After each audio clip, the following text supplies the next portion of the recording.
Hey everyone, Nathan Long here, president of Saybrook University. Welcome to another episode of Saybrook Insights. My guest today is Saybrook alumnus Dr. Drayton Patterson. I must admit, I'm thoroughly excited to meet someone like Drayton. He comes from the sports world and has evolved in his career to be a major supporter of mental health and well-being. Among his credits, he served as director of mental health and wellness, former board member and ambassador for the Association of Professional Ballplayers of America.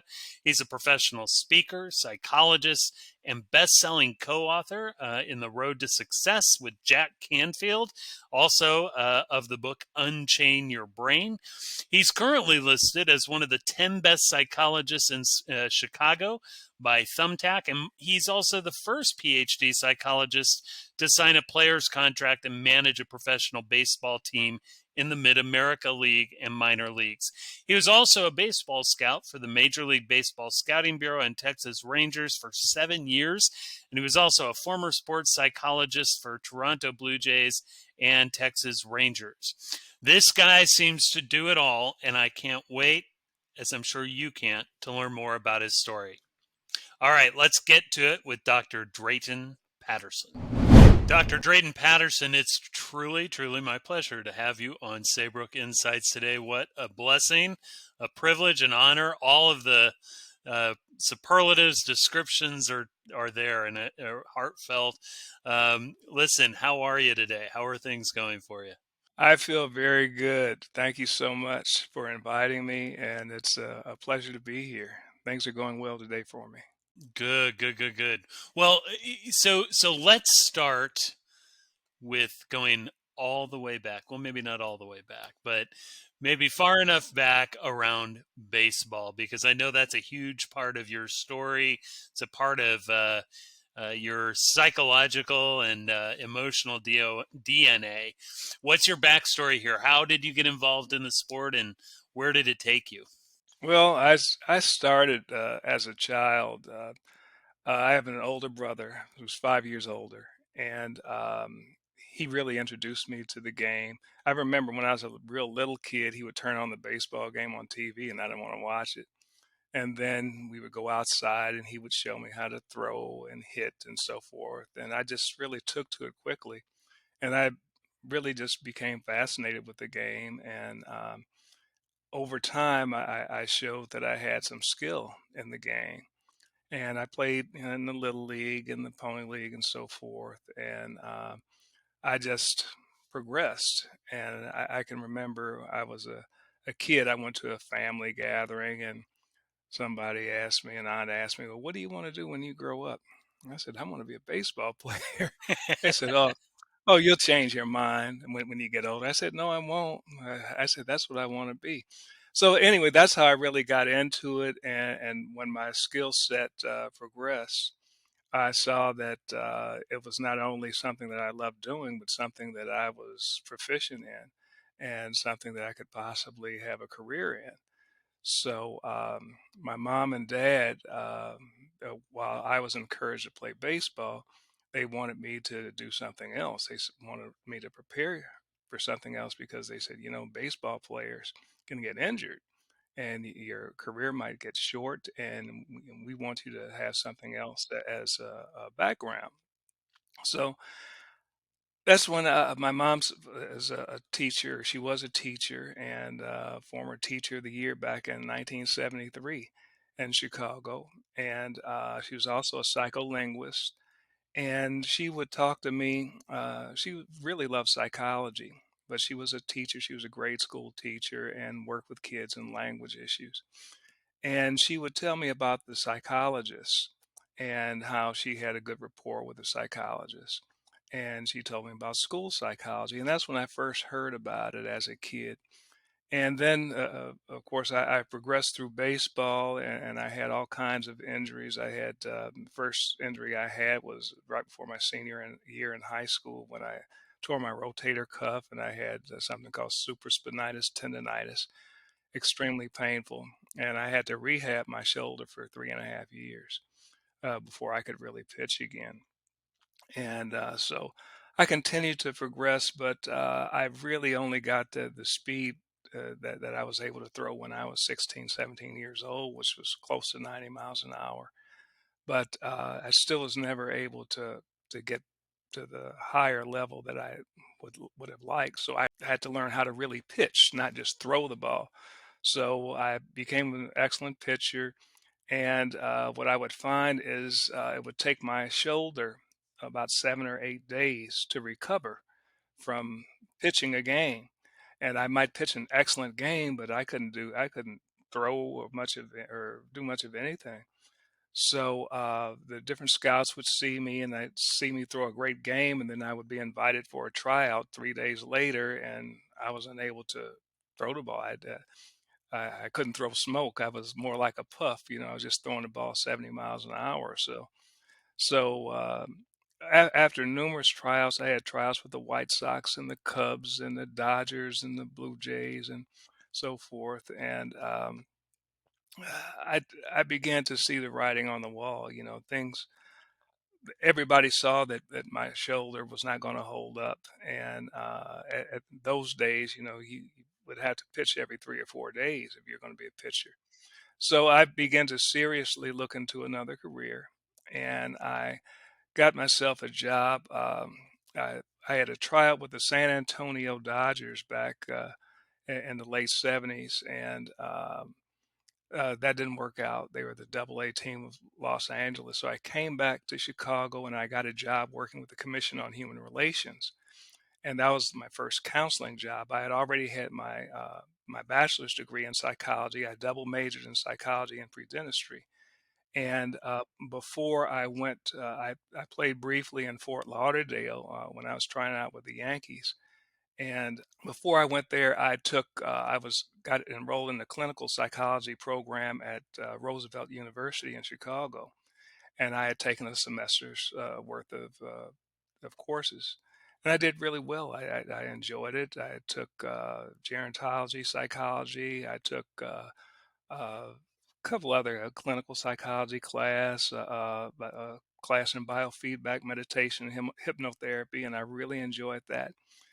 And I decided that I worked with the Commission on Human Relations, and I worked with a program called Project Girls. And it was in the Cabrini area, Cabrini Green area in Chicago, which is a lower socioeconomic uh, area. You possibly have heard about it. It's got a lot of publicity over the years. It's torn down now, but I worked with them, and what I really began to see is that that's when I really saw that we were more alike than we are different as human beings. And even though they had such a hard upbringing and a hard environment, tough environment to live in, once I got to understand them and understand their life experience, I began to find out, utilize different ways to get through to them. It wasn't necessarily conventional ways of psychology that like a Sigmund Freud and so forth. I would just use different things, anything and everything, to help them solve whatever problems that were related to whatever human issues they may have. So shortly after that, I decided I was going to get in the business world. So I got a job working for Xerox Corporation, and I absolutely hated it. I really hated it. And no, no, I mean, I love the people at Xerox, but it just was not for me. And I worked that for 6 months, and then I went back to school and decided I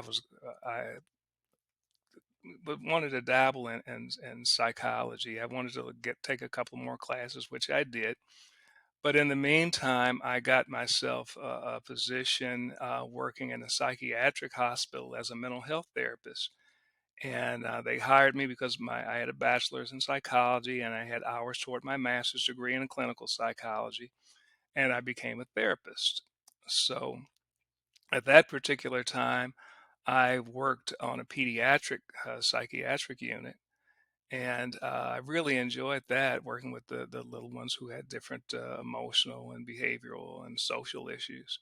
Then I was asked if I would become what they call a floating therapist, where I would work. One day I might work pediatric, another day I might work the young adolescent unit, another day I'd work the older adolescent unit. The next day I might work the gerontology unit. So I thought it would be good for me. I agreed to it. And initially, I didn't want to do it, but I said, this might be good for me to really see where I want to go with psychology. So I enjoyed that. And I did that for 3 years.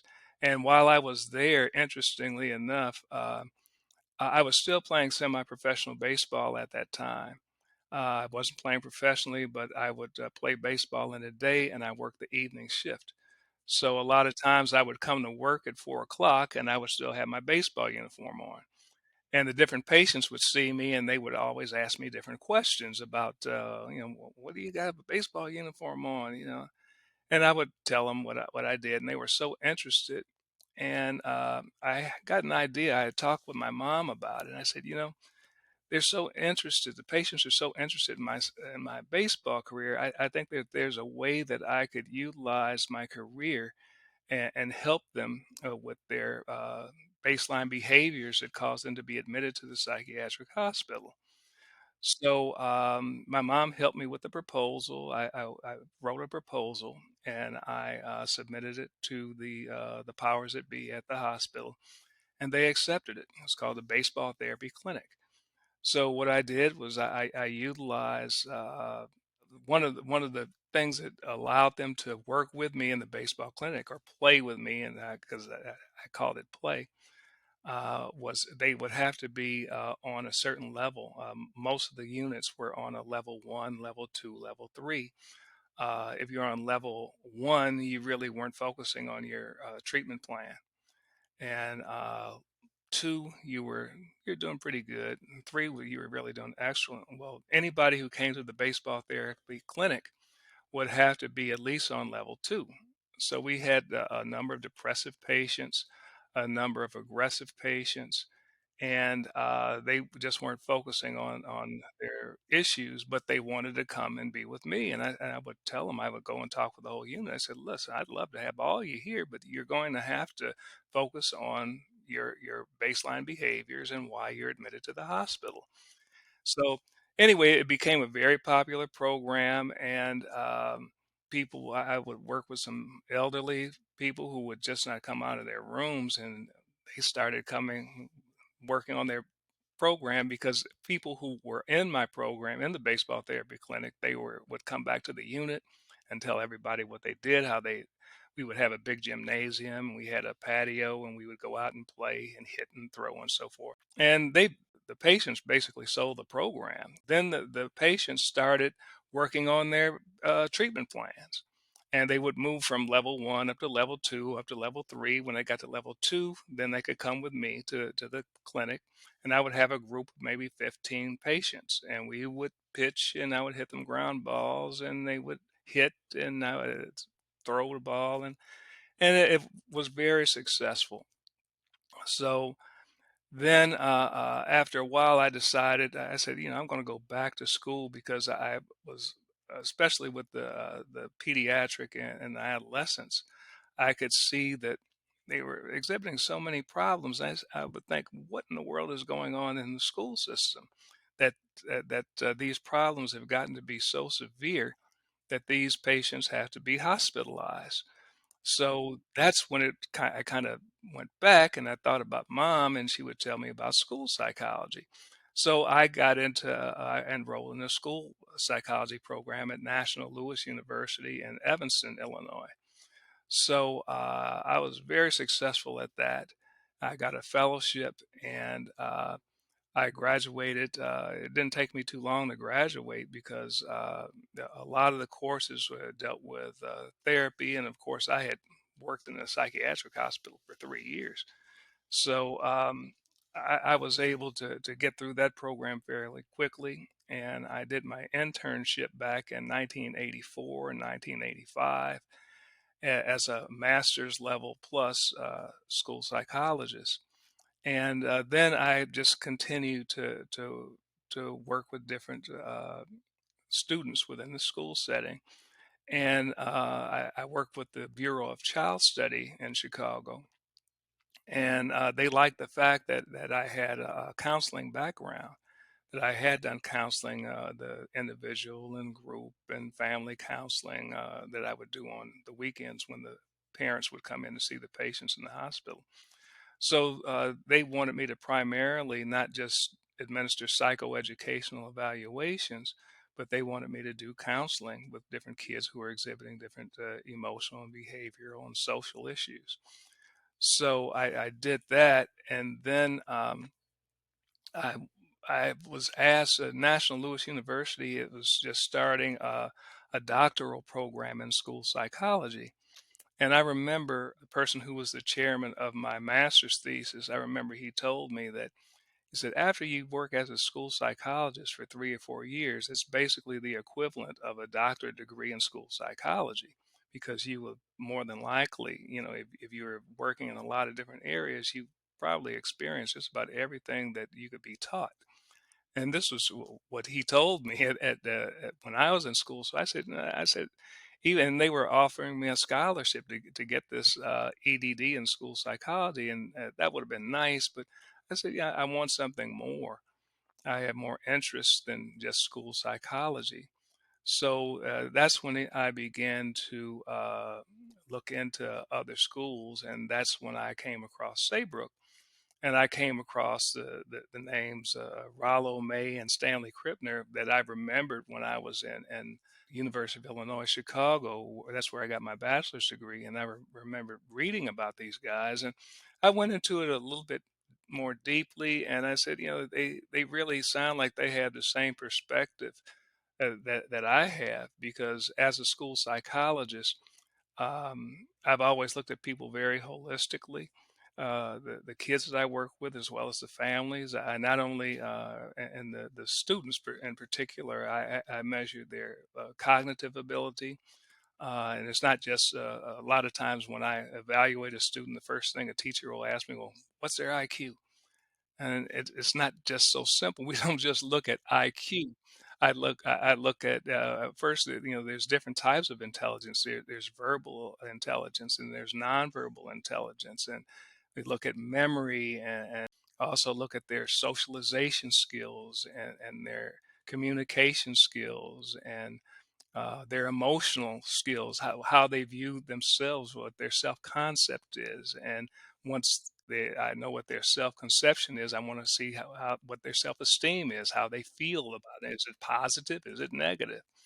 And so forth. So uh, that's one of the things that really attracted me to Saybrook. Is this is one school that really seems to agree with the way I feel about things. So that's when I decided that I said I'm just going to take a course here and see if I like it. So I just took one course, and it was with Dennis Jaffe. Oh my. Yeah, it was Dennis Jaffe, and it was on family therapy. And I had done a lot of family therapy with the patients when I was at Ridgeway, now it's known as Hartgrove Psychiatric Hospital in Chicago. So I really enjoyed that with Dennis. And that's when I decided, I'm going to enroll. So one thing led to another. I enrolled, and I just fell in love with it. I had some really great professors. Susan Hales, who's one of the top people in the field of self concept and self esteem. I learned a lot from her. She was the first person who introduced me to Jack Canfield's work, and who I later have worked with.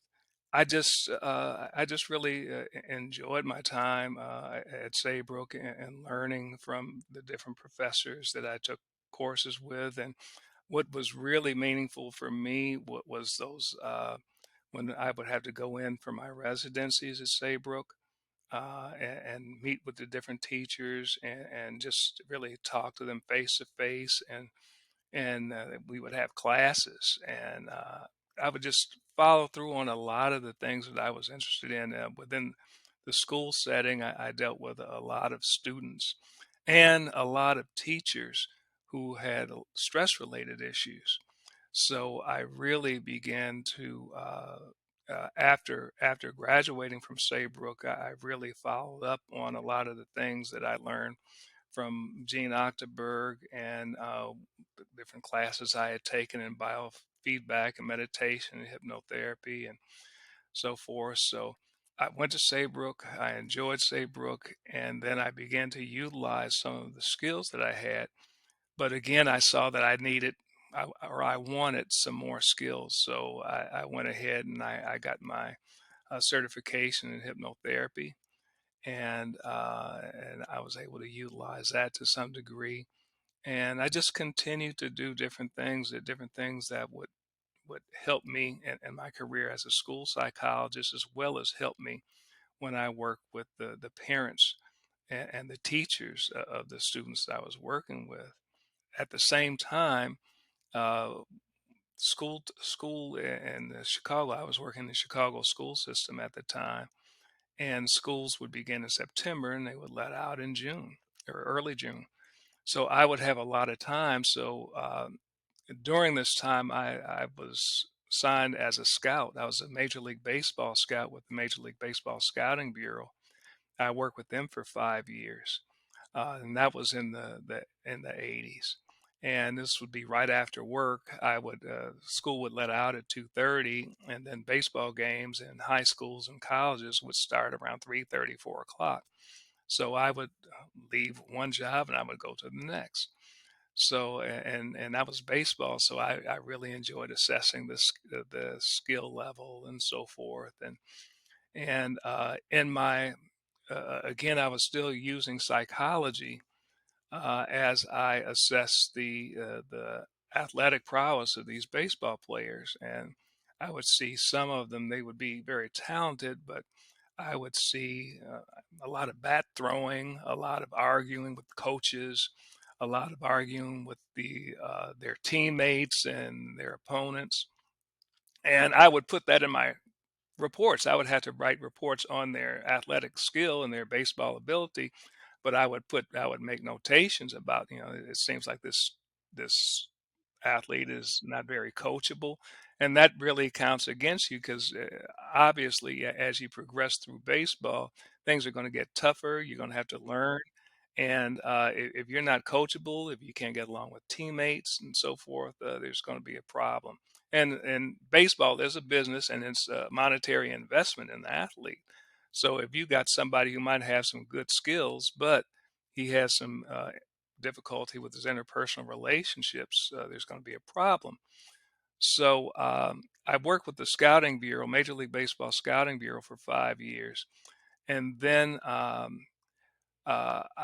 had an opportunity to work with the Texas Rangers as a baseball scout. So I did that for 2 years, and while I was doing that, uh, I was contacted by the Texas Rangers. They knew I was a psychologist, and one of their players in the minor leagues was having some issues, some behavioral, social, emotional types of issues.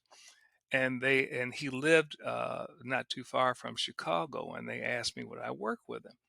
I said sure. They said he's got a lot of talent, but he just will not talk to. They had a psychologist, or they sent him to a psychologist or psychiatrist, and he wouldn't talk to them. So I worked with the young man for a while, and he really had some severe issues. He needed medication, and he would not take medication. But I did my best with him. Unfortunately, things didn't work out, and but they appreciated what I did, and they could see that I had been working with him. And next thing I know, the former pitching great Sam McDowell was the psychological expert with the Texas Rangers at that time. He was a substance abuse counselor. Sam was a alcoholic, or he is an alcoholic, and thank God he was able to beat that, and it shortened his baseball career. But he was, if you know him, he's Sudden Sam. And you talk about throwing smoke. I mean, this guy threw around 100 miles an hour, and he was just a great player. But now he He had a group of psychiatrists and himself, and his son was a mental health counselor at the bachelor's degree level. And he told me that they needed a psychologist, and he said you would be great because we have so many players who are young. You're a school psychologist, and as a school psychologist, I've worked with children as young as 3 and adults as old as, in their 30s. Because I was also I was the evaluating psychologist at St. Xavier University in Chicago. So I was used to working with children, adolescents, and adults, and a lot of immaturity.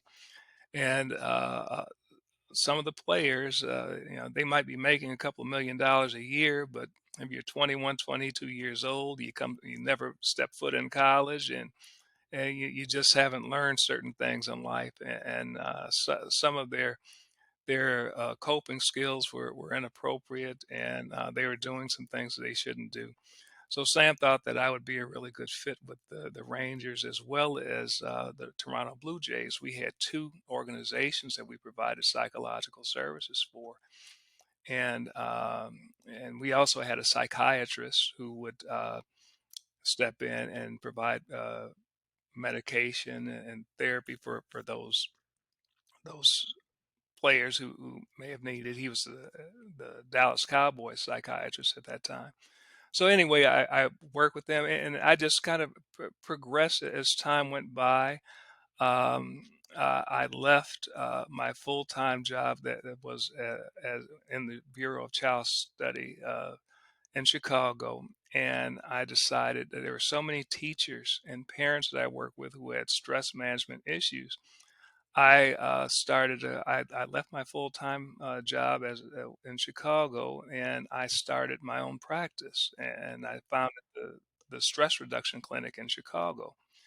And that's when I really utilized a lot of Gene Achterberg's work on the meditation and deep breathing and the biofeedback and muscle relaxation and just counseling and just utilizing, in my perspective, what humanistic psychology is. I don't think humanistic psychology is any one tidy definition. It's encompassing of so many different things. So that's what I did. I started the stress reduction clinic in Chicago, and I did that for a while, and it seemed that uh, I got some opportunities to do some other things. Basically, was pulling me back into school psychology. Different schools, they needed my services, and different faculties needed my services. So I was looking at the different issues that students were exhibiting, and it went back to my work, my research that I did at Saybrook, and self-concept and self-esteem enhancement. Interesting. Yeah, which is again is it's all a part of the humanistic approach. So I would work with my particular dissertation and my self-esteem enhancement program involved developing a sense of security and a sense of identity and a sense of belonging, a sense of purpose, a sense of personal competence, a moral, pro-social behavior, decision-making skills. And I would begin I would do workshops and in services with faculties and work with different children and their parents on these types of issues. And last toward the end of my career as working and working full time, I had an opportunity to work with. At first, I worked with a. They asked me to work with a child who was really cutting up bad in the school, and his parents were very not very cooperative. And they asked me would I come in, and they had a multidisciplinary staffing conference, and would I read the psychologists that they had hired results, or would I be there present with that psychologist to kind of to interpret? Yeah, some of the psychologists they're just kind of cold and very clinical, and that's not my style at all. I just talk to people like they're human, and just break things down and let them know. Say, look, this is what the problem is, and that was really successful because the parents were very combative with the school before I came, and I was able to resolve that issue. It's just like the old thing from, I don't know if it was The Godfather or some old movie. They say, if you give me an offer I can't refuse, I won't refuse it. So the school district made me an offer, and I said, you know what, this will not only enable me to get a pension, but or increase the pension that I had in Chicago, but I can do basically do the kinds of things that I like to do, not only the counseling and the therapy and working with teachers and so forth, but I can put in a little bit of my self concept and self esteem, research, and so forth. And I had come across that once I got hired with them, I had a friend, or I'll call her an associate, Sharon Robinson, Jackie Robinson's daughter. She began a character enhancement program called Breaking Barriers, really named after what her dad did back in the 40s when he broke the color barrier in baseball. And again, here comes baseball back to me again. So I met with Sharon, and I talked with her, and I wanted to get her program, Breaking Barriers, in the school district that I was working in. Well, I'll just say the school district didn't want to use that program. And they said, well, do you have any other character building programs? And I said, yeah. I said, I have another one. It's called Character Counts. And so I presented that to them, and for whatever reason, they like Character Counts better than they like Sharon's program. So what I did is I went back to school, and I mean it wasn't that long, but I did have to become certified as a trainer. So I became a trainer with the Character Counts program, and that was Character Counts was established in 1992. 1992 is when I passed my orals at Saybrook, October 1st, 1992. Wow. So anyway, I looked at Josephson's program, the Character Counts program, and again, it's encompassing a lot of the things what I feel are humanistic values. And it seems like a lot of schools, they don't want to get into really talking about teaching morals and values and so forth. But the way the Character Counts program did it, or does it, is that they focus on traditional character traits that just about every human being wants to have. And it focuses on one of them is trustworthiness. It doesn't matter if you're 35 years old and at Joliet Penitentiary. You want to be around people that you can trust. And so that's a basic value, or whether you're on the penitentiary yard or you're in the school playground, you want to be around trustworthy, or you want to be somebody who's known as being able to be trusted. And then it goes into having a sense of responsibility. You want to be thought of as responsible, whether it doesn't matter what age you are. So these are just essential things that just human qualities that everybody wants: trustworthiness, respect, the golden rule, responsibility, fairness, being known as a fair person. How many times do you hear kids say, that's not fair? That's not fair. Well, you want to be known as somebody who's fair. And another one of the character traits that I focus on is caring, just showing caring towards another human being. It can not only help somebody else, but when you see that you do something that's caring for somebody else, it makes you feel good about yourself. And again, that's your self esteem. That's how you feel about yourself. And self esteem is based upon competencies. And you have an actual competency, like, hey, I did something kind for somebody else. I happened to see something on television, on the news last week or the week before last. It was about a little boy who was 10 years old, and he knew his next door neighbor, the little girl, had brain cancer, and the mom and dad were constantly in the hospital taking the little girl for her treatments.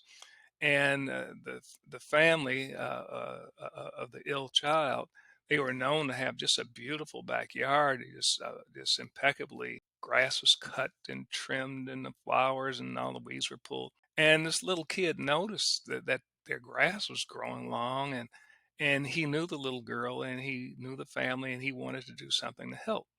Well, he decided that he was going to cut their grass. He would cut their grass every week. He very rarely saw them because they were in the hospital all the time. But they noticed that their grass was being cut and their weeds were being pulled. Anyway, just simple things like this that just are humane, just human values, the trustworthiness, respect, responsibility, fairness, caring, and just being a good citizen. It encompasses a lot of things.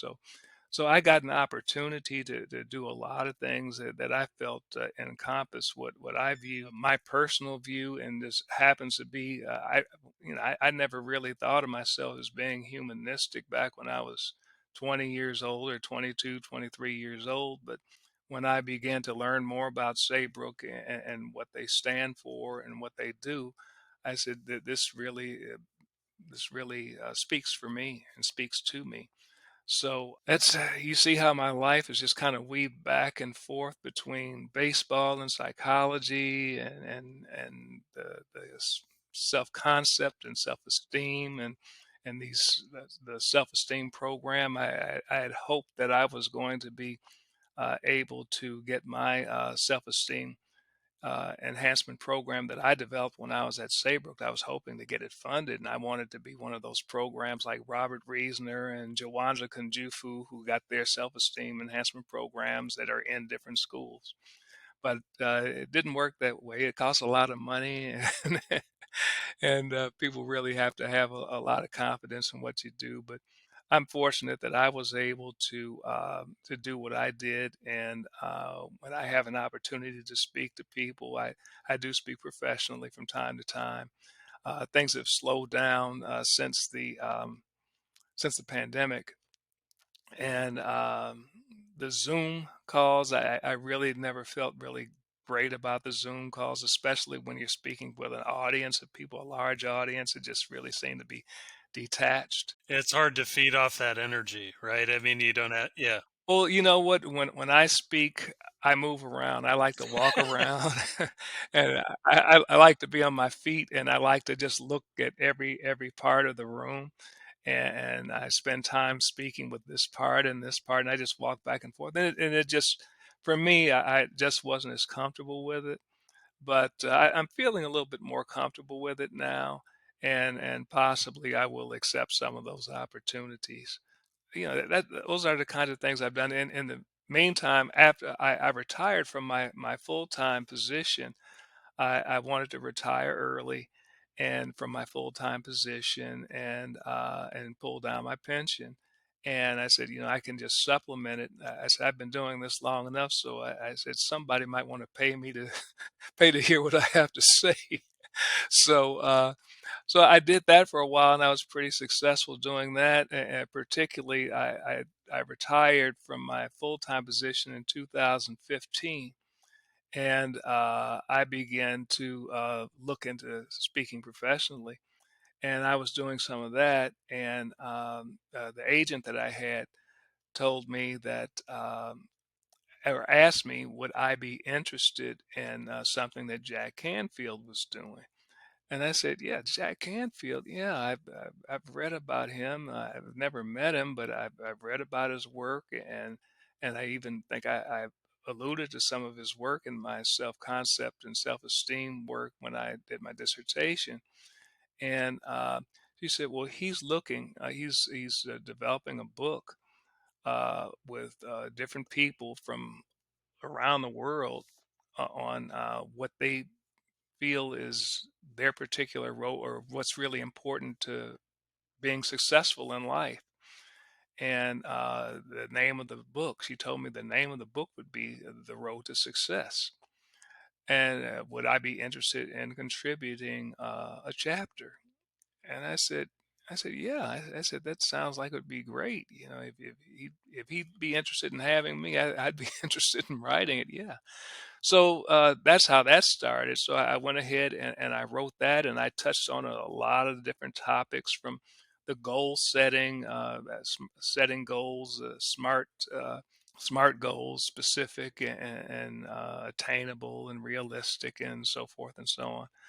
And I talked about a little stress management and that particular chapter, and it was really well received. You know, it was on the number three, made it to number three on Amazon.com, and from that, um, uh, a bodybuilder, Ava Diamond, she's a professional bodybuilder, and she was in the midst of writing a book, and she asked me would I want to get involved with her and what she was doing, and this dealt with careers, being passionate about your careers. And I remember, I think I took another class with Dennis, and I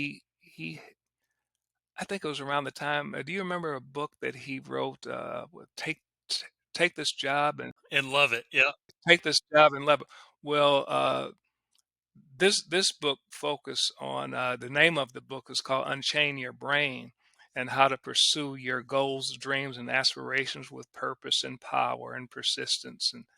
And so I talked with Ava about this, and because she's a therapist, but she's also a bodybuilder. So anyway, I contributed to that book, and off of those two books, along with the different things that I've done in school psychology and in sports psychology and working with professional athletes, I would get opportunities to speak.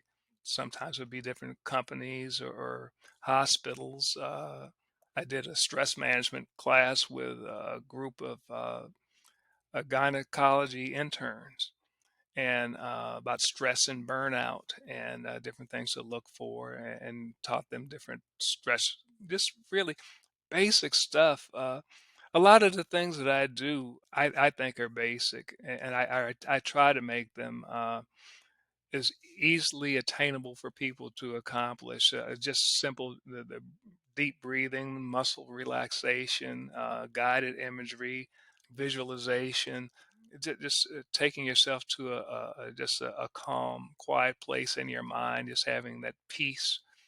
But at the same time, I think it's important for us to be introspective, and as my lady Deidre, she uses the term. She's a psychologist as well, and she talks about introspective housekeeping. And it's really important, whether you're 5 years old and you're throwing a block across the classroom and you hit somebody in the head with it. You know, you have to think about the consequences of your behavior. You know, and what right and wrong is, and whether you're an adult and doing something that's really inappropriate. So yeah, I try to get people to become more introspective, and so they can help themselves, because I do feel that no matter what your limitations may be, whatever your deficits or weaknesses might be, that you have the ability within yourself to overcome that.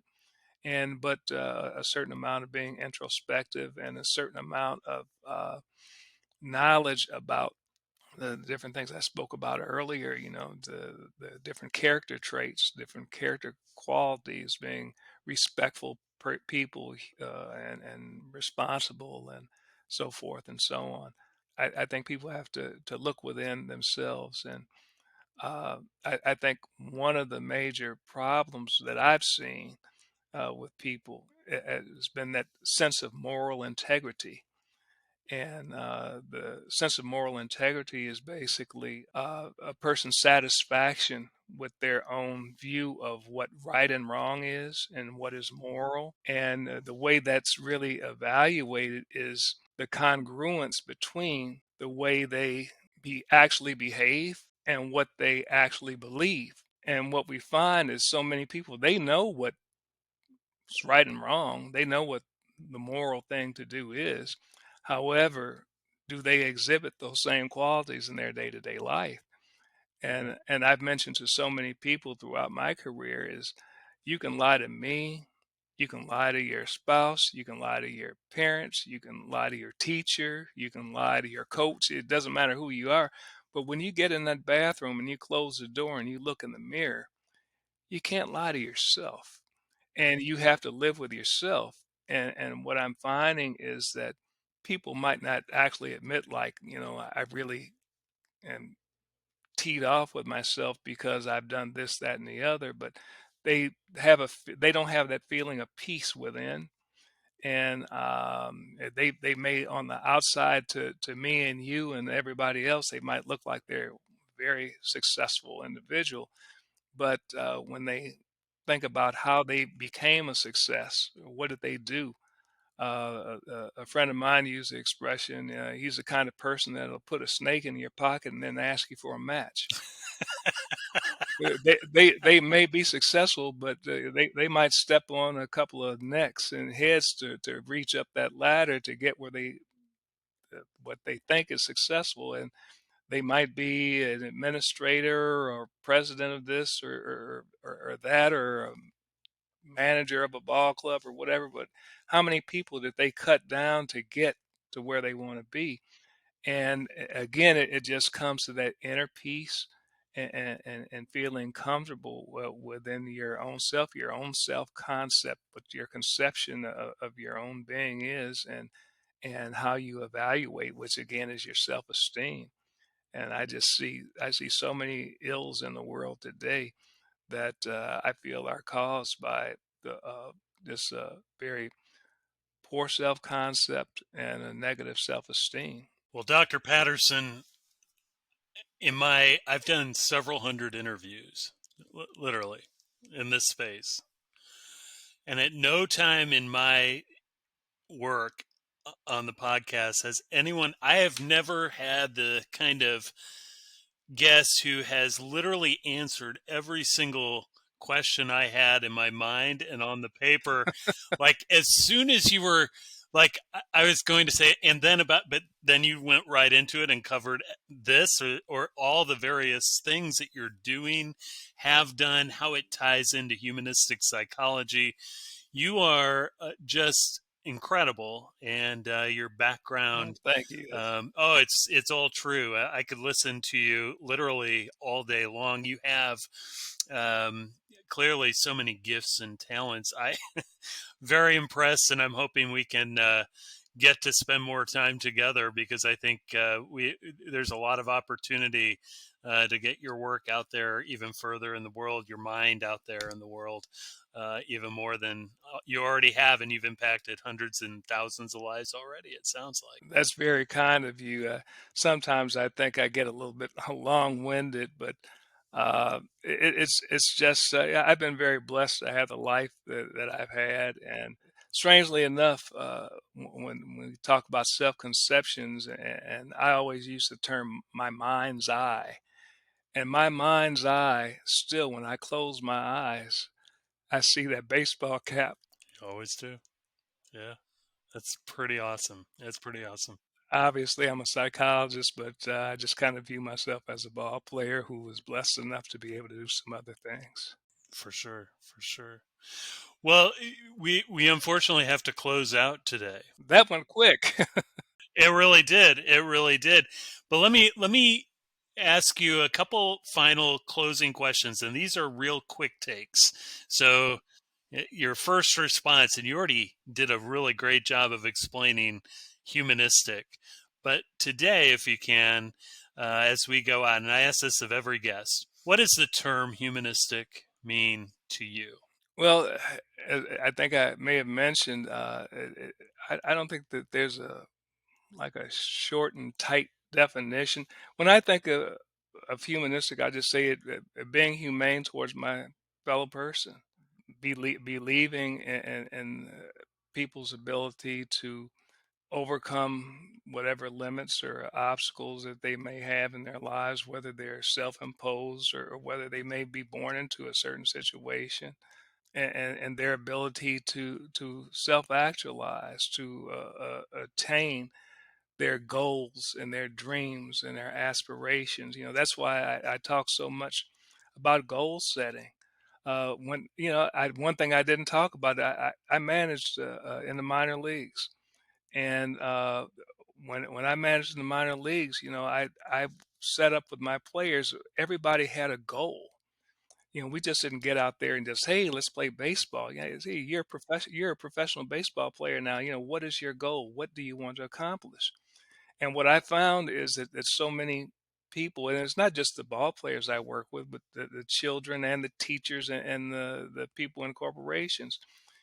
Some people tend to set their goals so far in the future that when you set, it's good to have long term goals, but when you only have long term goals, it seems so unattainable because it's so far off. So I work with people on setting short term goals.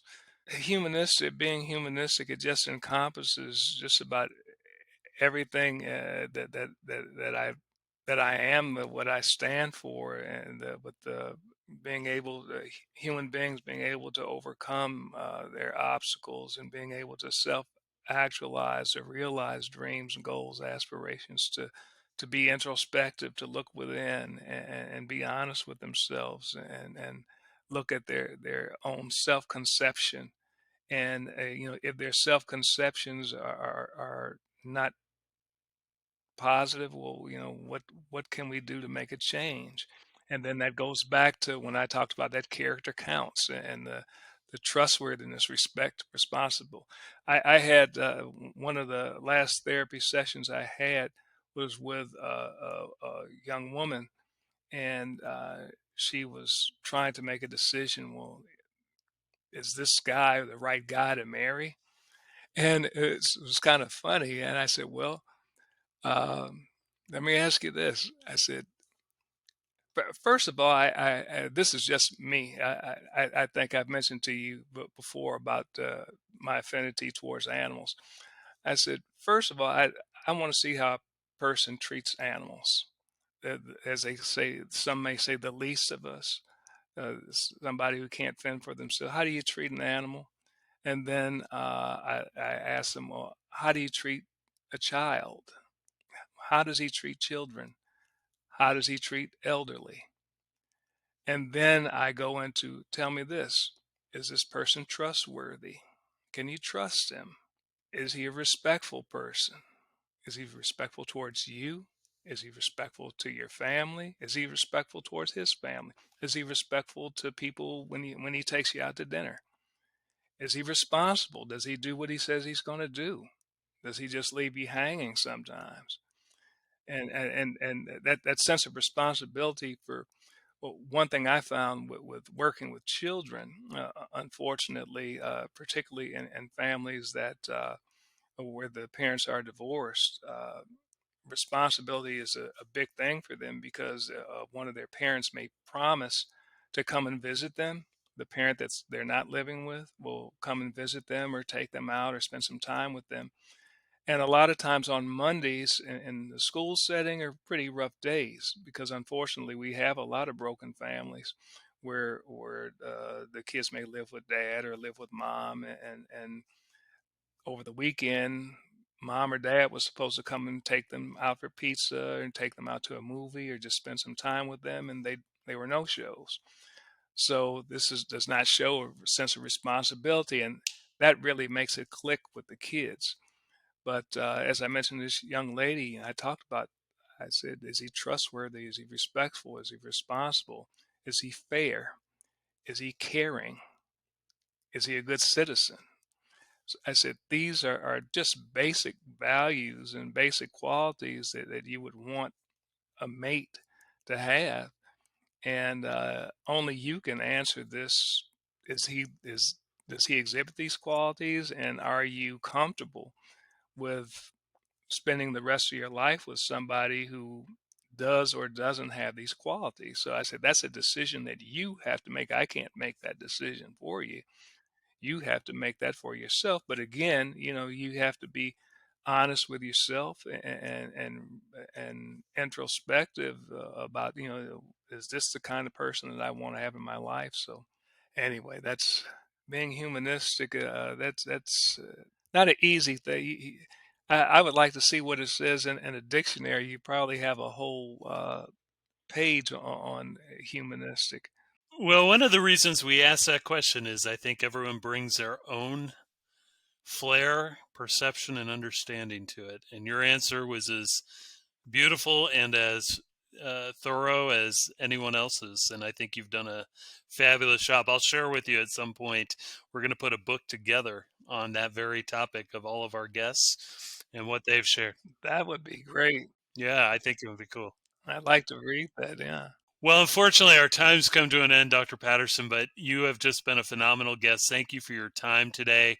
To our listeners, you can find Dr. Patterson on the web. You got to check out these books. I actually just ordered up my Amazon editions of the books that you have. I found them, so they're easy to find. Great stuff. Great job today. Thank you so much for your interview on Saybrook Insights. I appreciate you inviting me, and thank you so much. I appreciate it.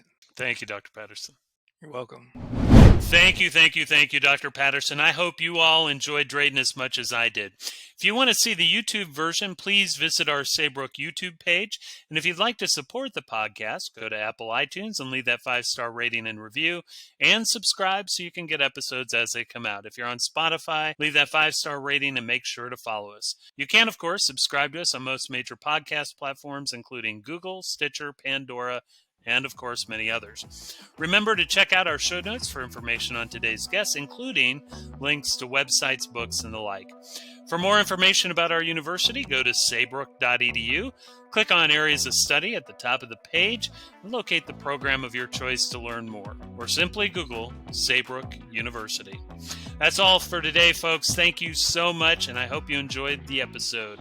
We'll see you next time. Take care.